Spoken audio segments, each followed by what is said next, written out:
me see. I'll just.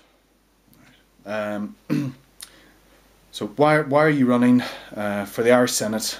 Why should TCD graduates vote for you? Well, I'm running largely because the Senate needs a voice from Northern Ireland that is other than Gerry Adams, who's now leading a big, strong Sinn Féin team in the Dáil.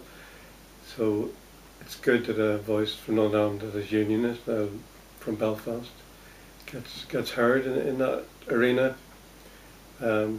Other senators have been liberal and dissident, or maybe not dissident, dissenters, like Conor Cruise O'Brien and Mary Robinson, but there's never been a voice that is actually unionist. And what particular policy issues would you seek to pursue if elected? Well, there's several issues relating to Northern Ireland to some degree. Discrimination against people from this country who try to get jobs and employment in schools and universities on an Irish language basis. I would argue that should be terminated.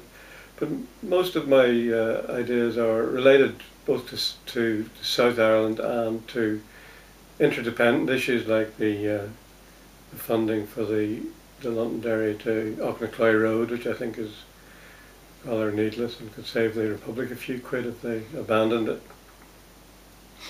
And what how's your campaign been received so far? Well, it's very well, and I'm surprised just how well the blogs have been discussing it with a slight degree of surprise, if not shock, that a unionist has turned up on the ballot paper. But they're very benign, hardly a nasty word has been said. I've been getting quite good press coverage with a piece in the Sunday Times, Irish Sunday Times last Sunday, mentions in the Cork Examiner, and I'm hoping to get something later in the week in the Independent.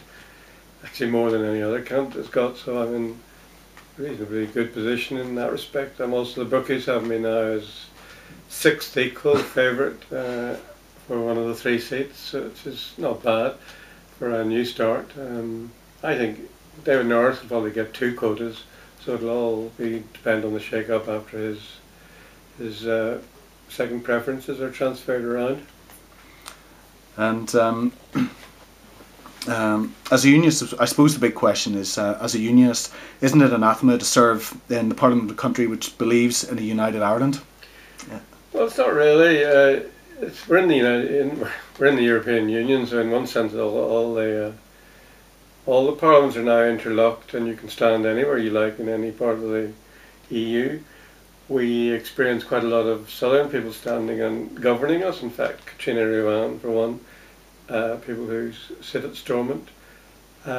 Just because you actually sit in a parliament doesn't necessarily mean you're an adherent of the national sentiments.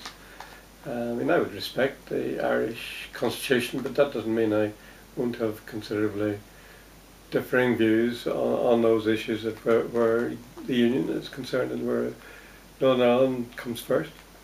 Which leads on really to the question of how do you imagine your election will benefit unionism?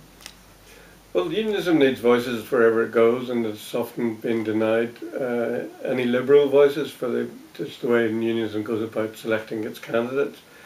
So it's often got a bad press, and I think I could bring a good press because I know a lot about the South. I know the history. I know, having written a book on Roger Casement, I know separatism intimately.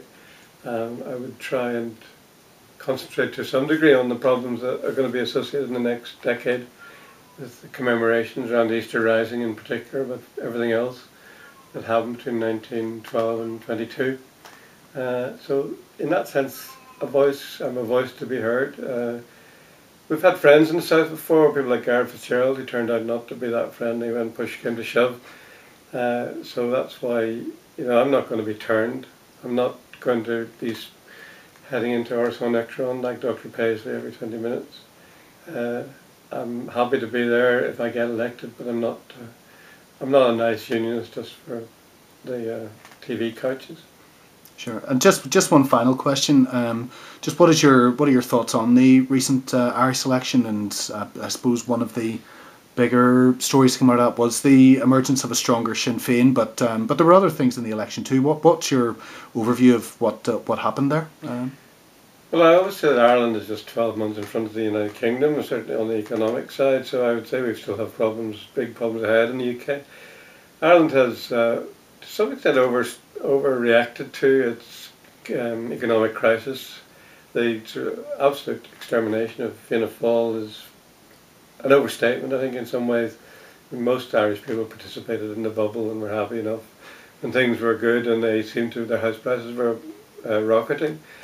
So in that sense, there's an overreaction, which I think is a worry, because next time round, if Labour Fine Gael get unpopular, Sinn Féin and the ultra left are the next potential government, that would worry me.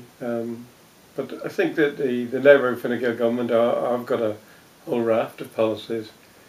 The Irish economy isn't as bad as some of them think, so I reckon things will improve in many ways, and I can have a part to play in significant changes and be that voice that others in the South can't bring them, say words that others in the South can't bring themselves to say. That'll be a job done. Okay, that's that's great, Jeff Dudgeon. Thank you very much indeed for your time.